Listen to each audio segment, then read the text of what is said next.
ડિંડોલીમાં ટેમ્પા ચાલકો પાસે માસિક હપ્તાના 15,000 લેવા જતો ટીઆરબી જવાન પકડાયો।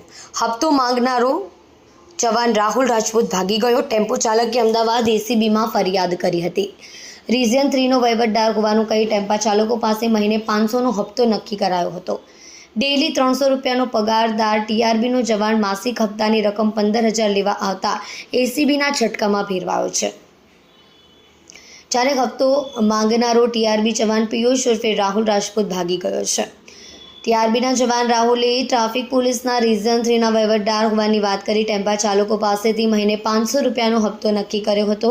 મહિને હપ્તો આપવાથી રિજિયન 3માંથી પસાર થતા કાપડના ટેમ્પો ચાલકને હેરાનગતિ ન કરવા સુધીની વહીવટદારે વાત કરી હતી। ટેમ્પો ચાલકે અમદાવાદ એસીબીમાં ફરિયાદ કરી હતી, જેને આધારે એસીબીના સ્ટાફે ડિંડોલી પાણીની ટાંકી પાસે સાઇડ પોઈન્ટ ઉપર વોચ ગોઠવી હતી।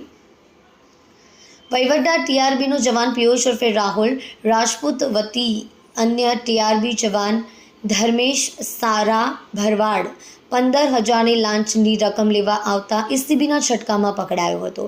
એસીબીના સ્ટાફ તરીકે ઓળખ આપતા ટીઆરબી જવાને ભાગવાની કોશિશ પણ કરી હતી। સુરત એસીબીની કચેરીમાં વહીવટદાર ટીઆરબીના જવાન પિયુષ ઉર્ફે રાહુલ રાજપૂત અને ધર્મેશ સારા ભરવાડ સામે લાંચનો ગુનો નોંધ્યો છે। બંને 8 વર્ષથી ફરજ બજાવતા ટીઆરબીના જવાન પિયુષ ઉર્ફે રાહુલ રાજપૂત પાંડેસરામાં પોઈન્ટ ઉપર ડ્યુટી પર જતો હતો। જોકે તેને દવાખાનાનું કામ આવ્યું હોવાથી તે ડ્યુટી પરથી બહાર ગયો હતો। દરમિયાન ટેમ્પો ચાલકે લાંચની રકમ લેવા વાત કરતાં તેણે અન્ય ટીઆરબીના જવાન ધર્મેશ ભરવાડને આપી દેવાની વાત કરી હતી। આથી ટેમ્પો ચાલકે ધર્મેશને 15,000ની રકમ આપી ફોન ઉપર પિયુષ રાજપૂત સાથે વાત કરાવી દીધી હતી।